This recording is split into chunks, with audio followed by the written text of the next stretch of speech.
the hours you want, your boss is an asshole, you know, maybe your health leaves you temporarily, something happens, and it seems like everything's falling on your shoulders. And of course, like the littlest things will set you off because look at where your focus is on. You know, it's like, it's not solving problems. It's not solution oriented. You're fixated on the negatives of, I'm fucking sick, this sucks, I hate my life.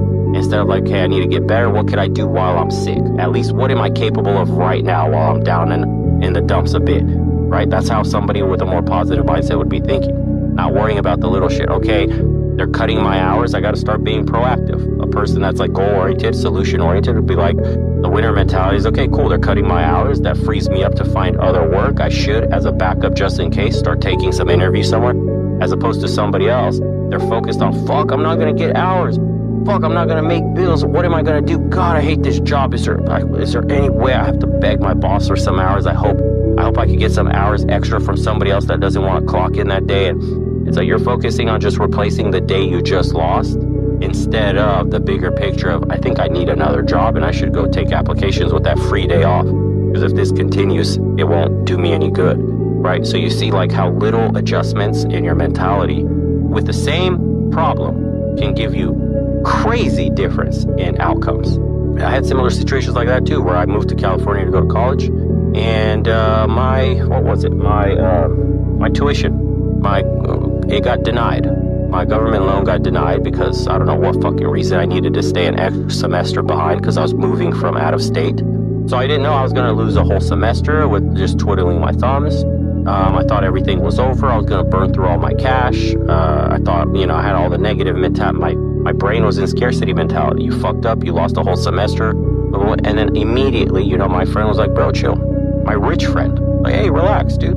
You got about 3-4 months to get a job, to make some extra money, get all your ducks in a row in California, you know, everything you need to be prepped. Once the semester starts, you're good. What's 3-4 months? It's nothing, dude. Don't trip. And like he had such a relaxed, like roll off my shoulder attitude about all problems in life. Very positive thinking, man. And sure enough, I was like, my neurotic brain of always focusing on the problem was like, you're right, dude. Why don't I just chill the fuck? I could just use all this time to apply like a madman. And so I did. And I ended up getting 2-3 jobs, part-time jobs. I made all the money I needed up until I got an even better one, bartending, that replaced all the rest.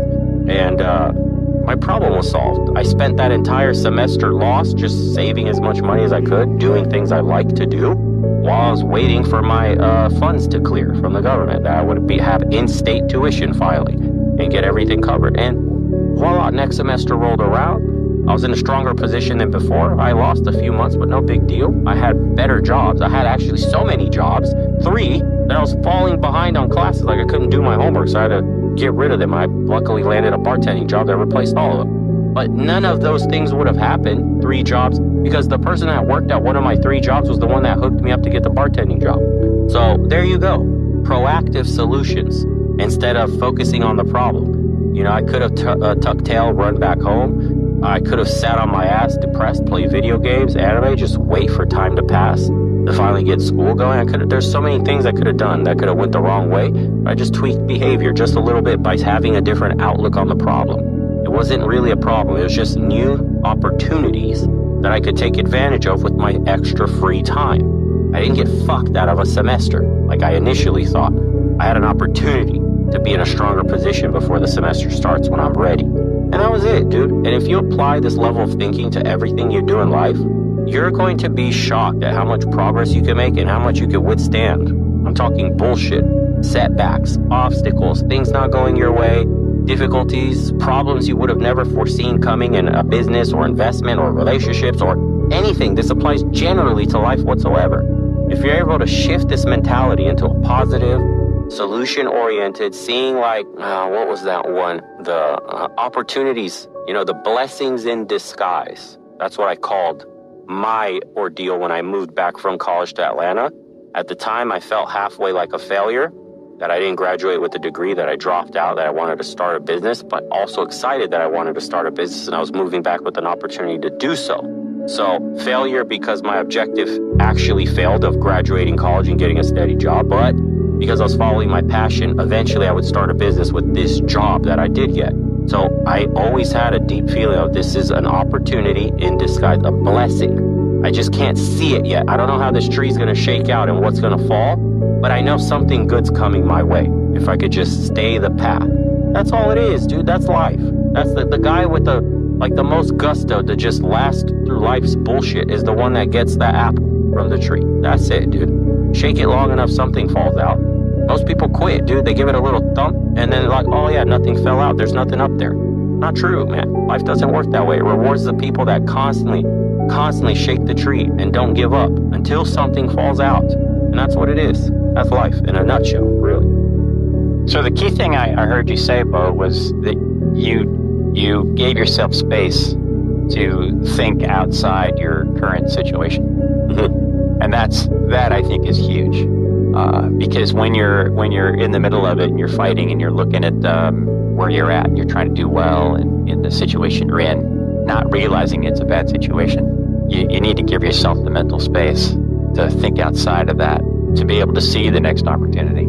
Yes, I agree. And that's what I was missing. I was just working all the time and trying to take care of the problems. You know, plus when you're divorced with kids, there's just always problems. But you got to figure out, I think that's really the whole trick. It's like, well, okay, give yourself space and then figure out what direction to go in that's best for you first, and then what's best for everybody that you're taking care of. Mm-hmm. But that's hard. I mean, it's hard to figure out what you need to let go of. I agree. Especially when the pressure's on your shoulders, like right then and there.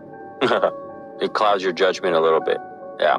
Like when I received some bad news or had some issues happening with the business or whatever, let's just say get fired from a job, like the initial hit of the bad news puts you in like a precarious situation where you'd like to make a decision quickly, but it's better if you could give yourself the space to really work out the problem level-headed. Your emotions are very heightened and extremely negative, and you try to make decisions or solve a problem in that state, you're not very effective. You can't see clearly. I've always figured out that I need to kind of chill out, ice myself out when shit's really going south. I'll do kind of the opposite. I let the problem go for a while. I'll go, for example, on a hike for a day, and then I try to work through everything. Okay, what situation am I in? What are my options? How could I potentially fuck this up worse? How could I solve these issues? You know, what direction can I take? And then I begin, I guess, formulating a solution. But once I receive some bad news, I'm in the thick of it, you know, shit's going on all around me, shit's failing, contracts get canceled, yada, yada. I take a step back, dude, because I know I've made the mistake of like a hastened decision and that kind of duress. That's why when you're at court and you're trying to do a prenup, they won't accept your prenup if it's any way under duress. If they think it was signed, because you can't make a decision. You imagine a court will throw out a contract because they think you were in a heightened emotional state that you couldn't make a correct decision. That's crazy. So if the courts know that this is a fact, why shouldn't you accept this as a fact in your life? And, hey, dude, I need to take a step back. Like, I'm fucking stressed out. I need a day to myself and really work through the problem and then come back and you'll have your solutions. I think that's another thing. Guys try to toughen everything out, like, you know, stiff upper lip mentality, where it's like, you know, shit's going wrong all around me. My marriage is falling apart, kids problems, school problems, work problems, money problems. And you're trying to literally bear all this while it's happening instead of taking a